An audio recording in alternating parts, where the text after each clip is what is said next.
ઉચ્છલ તાલુકાના પાખરી નજીકથી ઝડપાયેલ સબસિડીવાળા ખાતર મામલે પોલીસ ભવનથી માહિતી અપાઈ। તાપી જિલ્લા એલસીબી પોલીસે મહારાષ્ટ્રમાંથી ગુજરાતમાં સબસિડીવાળા યુરિયા ખાતરની ગેરકાયદેસર હેરાફેરી કરતા ઈસમોને ઝડપી પાડવાના પ્રકરણમાં ડીવાયએસપી પ્રમોદ નરવડે દ્વારા 2 કલાકે માહિતી આપવામાં આવી હતી।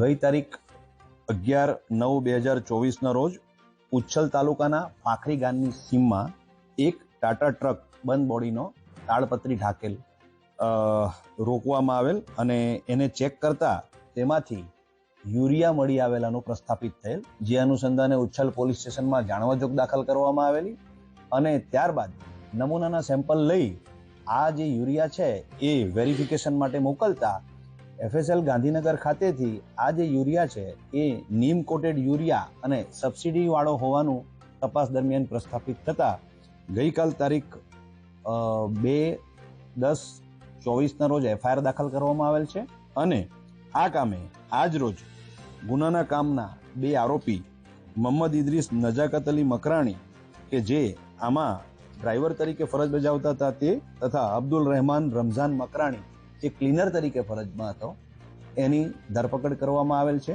અને આ કામે 2 આરોપીઓને વોન્ટેડ બતાવવામાં આવેલ છે।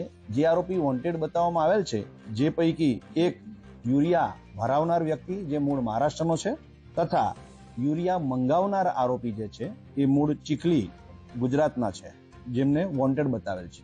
કેટલાનો મુદ્દામાલ છે અને આ જે નીમ કોટેડ યુરિયા ખાતર છે તેનો વપરાશ કઈ રીતે કરવામાં આવે છે?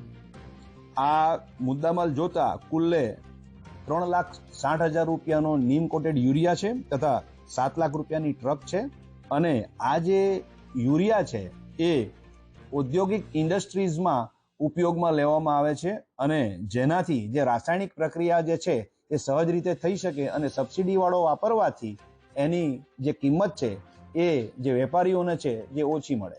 કઈ કંપનીમાં લઈ જવાતો હતો અને એનો શું ઉપયોગ કરવામાં આવે? અત્યારે જે બિલ્ટી મળી આવેલ છે એ બિલ્ટી જોતા વિલ્સન કંપનીનું નામ આવેલ છે અને આ કામે બનાવટી ડોક્યુમેન્ટ બનાવવાની હકીકત પણ પ્રસ્થાપિત થયેલ છે, જે અંગે તપાસ ચાલુ છે। વિલ્સન કંપની વિરુદ્ધ કોઈ બીજા ગુના નોંધાયા છે આ રીતના કે એનો માલ પકડાયો છે એવી રીતે યુરિયાનો? ગુના નોંધાયેલા છે, એ સંદર્ભે પણ હવે વેરિફિકેશન કરવામાં આવી રહ્યું છે।